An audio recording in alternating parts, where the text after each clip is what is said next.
Welcome to the podcast of Open Door Church, where we go deeper beyond the Sunday sermon. Welcome to the debate. As we get to the close of 2025, our source material is really focused on this crucial moment of spiritual reflection and transition. It draws very heavily on Paul's command in Philippians 3 to keep moving.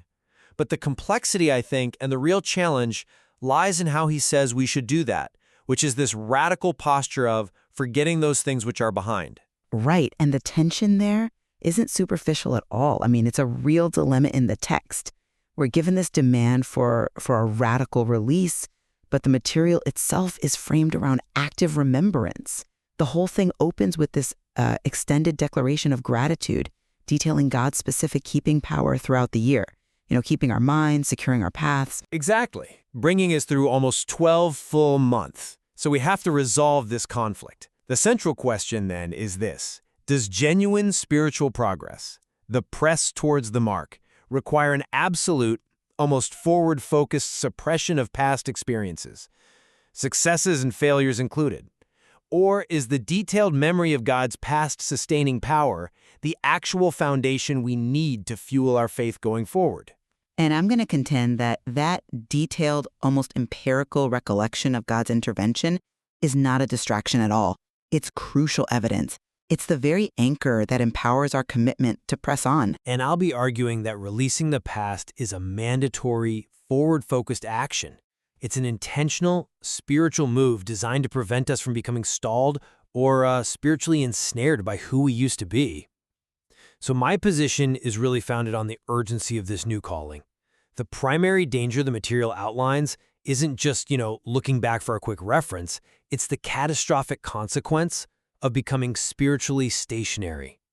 When we dwell on the past, we risk settling into a pretty dangerous cycle, either a comfortable complacency built on past glory, or a kind of spiritual paralysis from unforgiveness or guilt. The material calls us being a prisoner. The radical insight here, I think, is that spiritual growth can't just rely on accumulation. Paul demands a complete reevaluation of his spiritual history, basically setting the ledger to zero. He sees his past performance not just as irrelevant, but as a potential anchor. And to illustrate this, we get the runner analogy. A runner simply cannot look over his shoulder. The consequences are immediate: a loss of balance, and maybe most damaging, a complete break in momentum.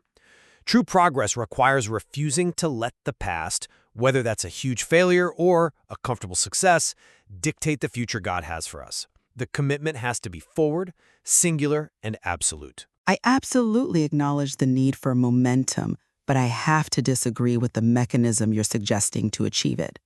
To press forward effectively, you need proof that the destination is achievable and proof that the one leading the race is faithful. So my core argument is that the very premise of gratitude and trust rests entirely on recalling specific, detailed acts of divine preservation and grace. The past isn't just some weight to be thrown away. It's a robust testimony of enduring faithfulness. I'm just not convinced that this press can be fueled by a spiritual vacuum. The opening of the source material, it sets the context for this forward movement. It emphasizes why we are thankful, and not vaguely, but with an empirical list. God sustained us, kept us. He kept our minds in moments of psychological trial and brought us through the whole year. This detailed historical fidelity. That's the evidence you need to combat the doubt that always comes up when you face an unknown future. So reflection, therefore, has to include those powerful memories that inspire us to go on. You just can't separate the acknowledgement of God's keeping power from the ability to generate future faith. I think you're operating on the premise that forgetting means some kind of intellectual erasure, which is, of course, humanly impossible and probably unbiblical. But the text isn't concerned with intellectual recall. It's concerned with spiritual utility. We have to define forgetting as the intentional reclassification of past events. They are no longer allowed to be spiritual currency. The text warns us directly against relying on past victories and your past failures. It's about refusing to let the past become a comfortable resting place, a path to acceptance that actively prevents the radical shift in our spirituality that God demands. We have to release the dragging weight of past guilt or the pride of past glory. Otherwise, the momentum just stalls. Okay, but that view assumes that gratitude and leverage are the same thing. I would argue that memory, when it's properly sanctified, serves as a necessary context for present grace, not as a mechanism for spiritual leverage. I mean, if you insist that every new breath belongs to Him and that we have to offer detailed thanks for being kept for the past 12 months, how can anyone possibly do that without an active, detailed memory of those months? The power to press comes from the humility of realizing God kept us even from our own selves. That remembrance fuels current reliance. This isn't being a spiritual prisoner. It's intellectual charity toward the past, recognizing its value as proof of God's consistent nature. The past informs the character of the one we're pressing toward. But the moment that memory shifts from a character reference to a psychological crutch, it becomes a hindrance. If we're instructed to walk by faith, not by sight, then historical evidence, the sight of past successes, becomes a temptation to rely on a track record instead of a blank check of surrender for an unknown future. The radical nature of Paul's command insists the faith required must be independent of visible evidence or past results, which is why we must stretch forward with spiritual intensity even when we don't even see things coming to pass. And yet, how does one establish the veracity of the unseen without first establishing the fidelity of the one who promises it? Faith is audacious, I agree, but it's not irrational. The apostle is challenging us to be forward-focused, sure, but he is not asking us to be amnesic. The strength of the press is derived from the security of knowing we've been protected in previous seasons. That's what strengthens the conviction that the goal is worth the effort and that the deliverer is trustworthy. Let's focus on the distinct psychological danger of past glory, then. The material really highlights that dwelling on past spiritual achievements can hinder us. It can make us look like a good preacher back then or strong believer in a previous season, but it ultimately prevents the next level of spiritual maturity. The moment we derive our identity from yesterday's achievements, that old glory becomes an idol. It demands our attention, and it actively prevents the new glory God intends to reveal. The greatest barrier to future spiritual success is often the success of the past. It just breeds complacency. I grant the profound danger of complacency, of course, but that's a failure of sanctification, not a failure of memory. The text confirms that God was always there during our darkest moments, when life didn't make sense, when friends walked away. This consistent, tangible presence, it provides the concrete internal testimony required for the trust factor we need when everything feels uncertain. The spiritual journey isn't just about manic forward movement. It is about endurance. And endurance is built on the proof that previous struggles weren't in vain. But the future inherently requires a leap of faith that's based on a new promise, not just a recitation of historical facts. The spiritual life is defined by God's mercy being new every morning. So if we are constantly relying on stale evidence, the events of last year, we're prioritizing a reliable pattern over the radical, ongoing nature of grace. The enemy's greatest tool is keeping us bound by comfortable patterns. To keep moving, we have to sever that reliance on what's behind so we can embrace the unfamiliar future. The reliability of mercy being new every morning is only understood because of the consistent pattern of provision over all the previous mornings. We're told we must walk by faith, but that faith is strengthened by remembering the tangible evidence of His faithfulness. To suggest we have to actively ignore the historical data of His keeping power, well, it undermines the very foundation upon which trust is built.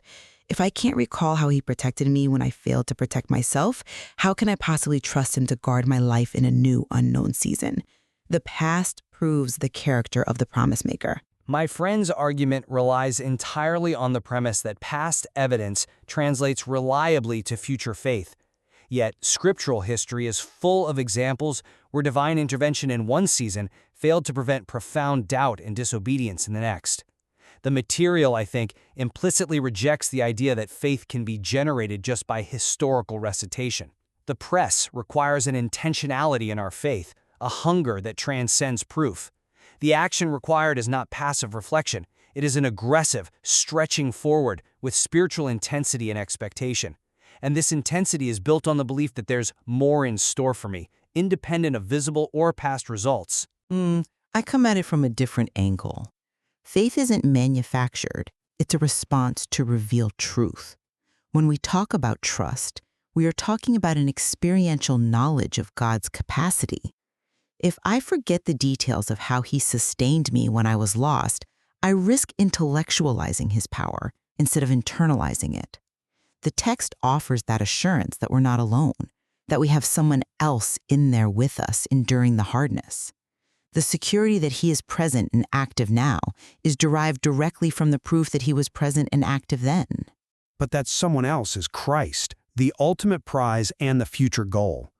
The focus on companionship is meant to propel the action, not validate the memory. If you stop to admire the evidence of God's keeping power, you have slowed the press.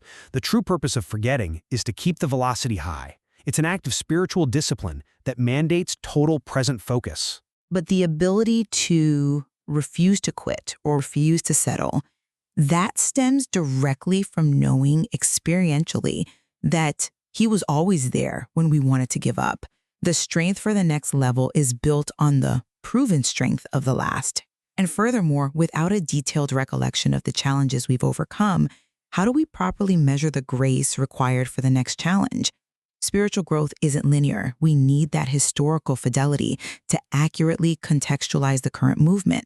The nature of the press is purely teleological. It's focused entirely on the mark, the finish line, which is Christ Jesus.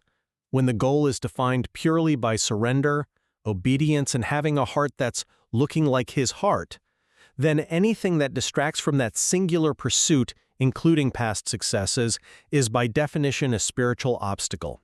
The press is a continuous act of alignment and surrender. And here we reach the deep paradox that I think defines spiritual maturity in this material.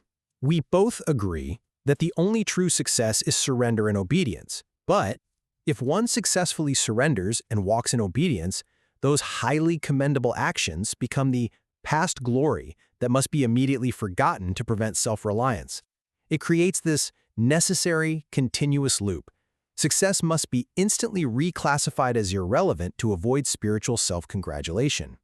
And that reclassification is exactly why the radical nature of forgetting is so necessary. It constantly resets the believer's reliance back to God's new mercy, not their own personal track record of obedience. The material emphasizes that this forward motion requires a hunger for the things of God, and hunger can't exist where there is a full memory of previous feasting. The imperative is to maintain spiritual hunger by continually rejecting satisfaction from the past. And yet, the material reframes the press as endurance. It confirms that if Christ is our goal, then no season of our lives is wasted. How can we claim that no season was wasted if we're simultaneously commanded to suppress the memory of the trials and the deliverance that define those seasons? Endurance is secured by the knowledge that the previous struggles, the past, were integral to our shaping. To discard the memory is to discard the lesson and potentially to doubt the purpose of the long journey that brought us here. Well, this discussion has certainly illuminated the necessary tension between spiritual momentum and spiritual memory. My position remains that the call to keep moving is about an intentional refusal to allow spiritual baggage, whether it's regrets or hard-won accomplishments, to keep us spiritually restrained from the next level. The press is fundamentally an act of total, moment-by-moment release of the familiar to embrace the unknown potential of Christ. And I would conclude that while the intention must always be forward motion, true spiritual fortitude demands we accept the paradox. To press forward with genuine, resilient faith, we have to maintain an active, grateful memory of the sustenance power that has guaranteed our fidelity to the past so far. That detailed remembrance ensures we approach the future with humility and with proof of God's consistent character. Understanding both the pressure to radically forget and the profound need to remember God's faithfulness, it really deepens our appreciation for the sheer complexity of spiritual progression that's outlined in the source material. It forces us to ask, When does my gratitude become my reliance, and when does my obedience become my prison? The material doesn't give us the luxury of choosing one over the other. It challenges us to navigate that fine line where radical humility and historical gratitude can coexist, ensuring that the anchor of our past doesn't slow our momentum toward the prize ahead.